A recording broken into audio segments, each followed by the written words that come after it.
turminha do segundo ano A e B, estou aqui para a gente dar continuidade à nossa aulinha de História, tá certo? Hoje a nossa aulinha vamos ter o assunto, os primeiros calendários. Vejam bem, na antiguidade, os homens sentiram a necessidade de controlar e organizar sua vida e suas atividades. Dessa forma, tiveram a ideia de contar o tempo.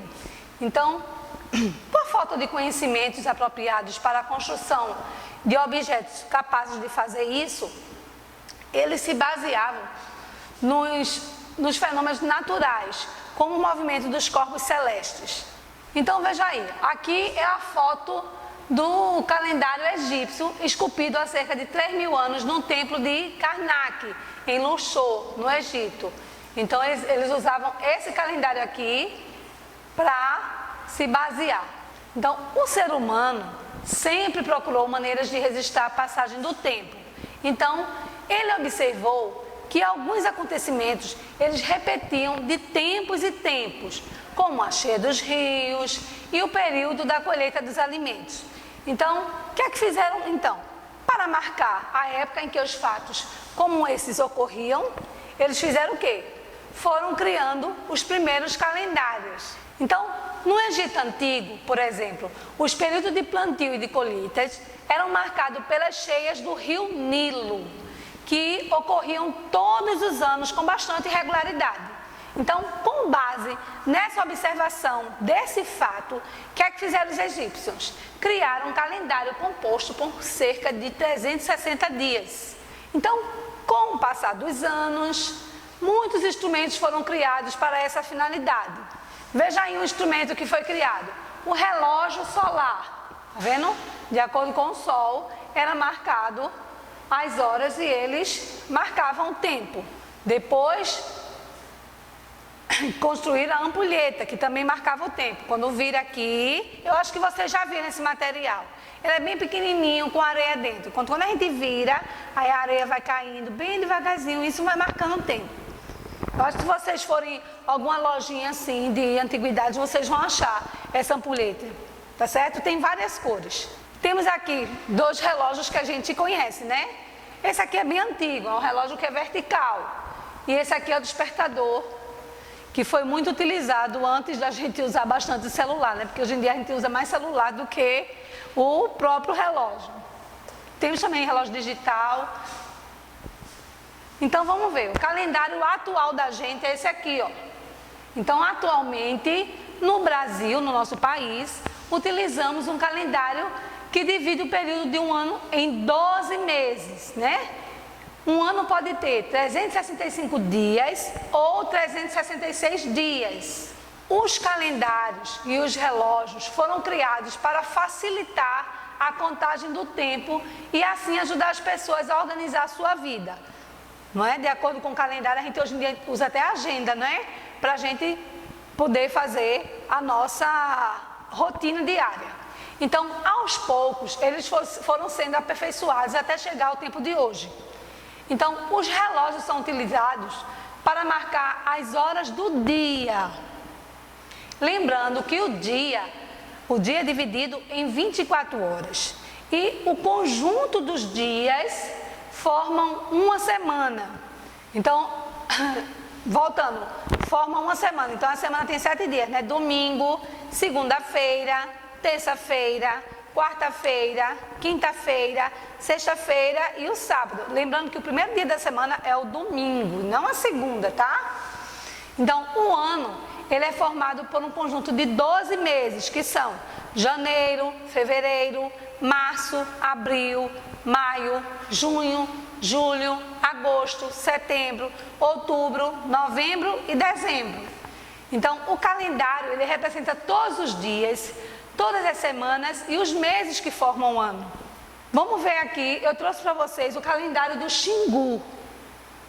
Como a gente está vendo a parte de história, eu vou trazer essa curiosidade para vocês. Então, alguns povos indígenas que vivem no Brasil organizam suas atividades anuais com base nos fenômenos naturais e nas atividades agrícolas. Vejam bem, os fenômenos naturais são do universo, não é?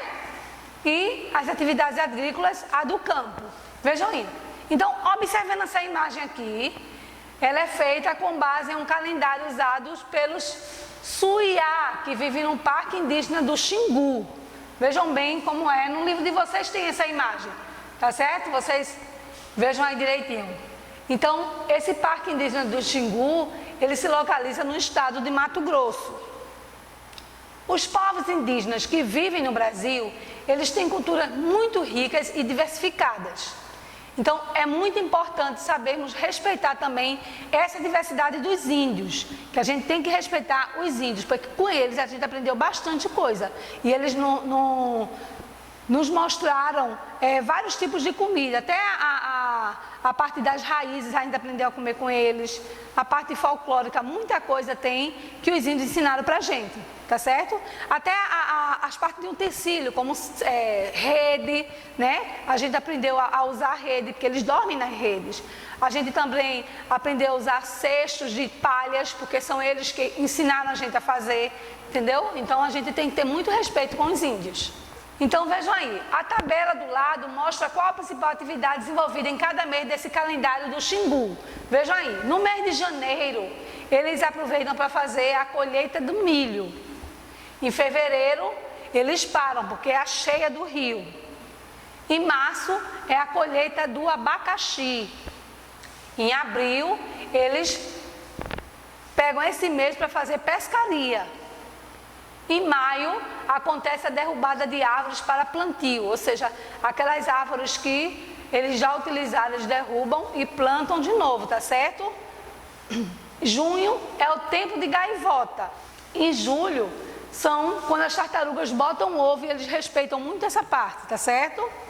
Em agosto, é a cerimônia do Guarupi, que é o povo indígena lá também. Em setembro, é o plantio de mandioca. Em outubro, a colheita de pequi. Em novembro, é o verão. E em dezembro, a colheita de melancia. E não esqueçam que os índios, eles têm toda uma atividade. Eles não passam um dia só dançando, não. Eles passam um dia... Os homens têm a atividade de caçar, de ensinar aos pequenos, né, aos meninos a caçar, enfim, a se virar na mata. E as meninas, elas ficam com as mães aprendendo a plantar, a fazer a colheita, a cuidar cada uma da outra, certo? Para cozinhar, entendeu? Então vamos ver aqui ó, o Guarupi, que eu falei agora. A cerimônia do Guarupi, ela é realizada uma vez por ano pelos povos do Xingu. Cerca de 10 etnias participam das cerimônias que é feita em homenagem aos mortos. Então, eles fazem uma festa quando alguém morre lá. Entendeu? Para representar as pessoas que morreram, as famílias, eles enfeitam troncos de árvores, né? Do Guarupi, com plumagens, pinturas e tecidos. Então, eles fazem todo um ritual para fazer a cerimônia de um índio que morreu. Durante a noite, eles cantam e dançam ao redor do Guarupi, lamentando sua morte e desejando-lhes uma boa vida no mundo espiritual. No dia seguinte, os Guarupis são levados até um rio próximo e são lançados na água. Então é assim que eles, a gente não, os nossos entes queridos a gente enterra, né, faz uma cerimônia, né, mais tranquila. Eles não, eles vão... pegam o corpo do ente querido deles e lançam no rio. Então, no livro de história, na página 172 e 177, que agora a gente vai ver quais são as atividades que vão ser feitas no livro, tá certo, pessoal? Vamos lá. Então, vejam bem, no livro de vocês, na página 172, tem aqui, ó, o tempo e o calendário. Então, vocês vão dar uma lida aqui, né?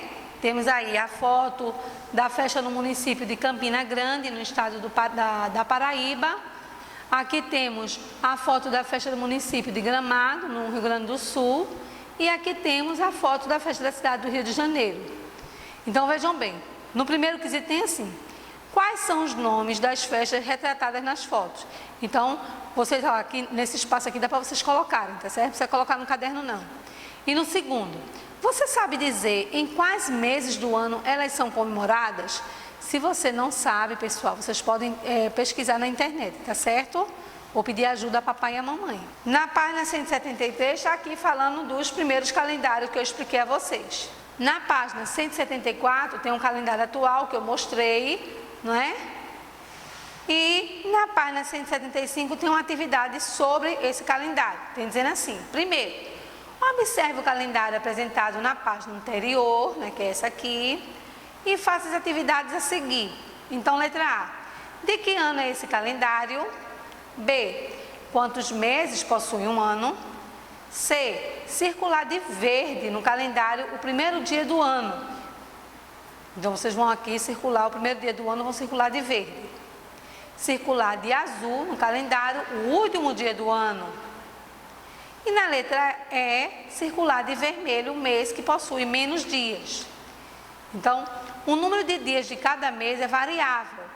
Então, consulte o calendário da página anterior novamente e anote quais são os meses com 31 dias, 30 dias, 28 ou 29. Tem uma brincadeira que a gente pode fazer assim, ó. Você pega aqui a mãozinha e essas partes que estão em cima, a gente conta os meses que tem 31 dias. E a parte que está aqui dentro, a gente conta a que tem 30 dias. Com exceção de fevereiro, né? Que são 28 ou 29. Então, a gente começa aqui, ó. Janeiro, em cima, janeiro, 31. Fevereiro, 28 ou 29. Março, 31. Toda vez que eu botar em cima é 31, tá, gente? Março, abril, maio, junho, julho. Depois a gente volta para cá, ó. Agosto, setembro, outubro, novembro e dezembro. Sempre vai acabar em cima porque dezembro tem 31 dias, tá certo, pessoal? Vocês podem fazer essa brincadeira e aprenderem com facilidade quando o mês tem 30 ou 31 dias, quando tiver dúvidas. Então, no terceiro quesito, vocês vão escrever qual o mês do seu aniversário e quantos dias tem esse mês. Na página 176 temos o calendário do Xingu, que eu mostrei a vocês. Eu não disse que no livro de vocês tinham? E é muito lindo o calendário do Xingu. O Parque Indígena do Xingu é a reserva indígena localizada no estado do Mato Grosso, criada pelo governo federal em 1961, com o objetivo de preservar a cultura de diversos povos indígenas. Não é? Então, aqui, ó, foi aquela tabelinha que a tia colocou, né, da colheita deles, e vocês vão responder aqui. Primeiro, quais atividades do calendário Suiá estão ligadas à agricultura? Então, qual dessas atividades aqui do Suiá estão na parte de agricultura? A agricultura é a parte de alimentação, tá certo?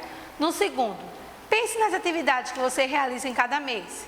Qual dessas atividades se repete em todos os anos? Tá certo? Então, essa foi a nossa aulinha de história de hoje do segundo A e segundo B, tá certo, pessoal? Vocês façam as tarefas do livro, prestem atenção nas explicações e façam com muito sucesso todas as atividades, tá certo? Um beijo no coração de vocês e até a próxima aula.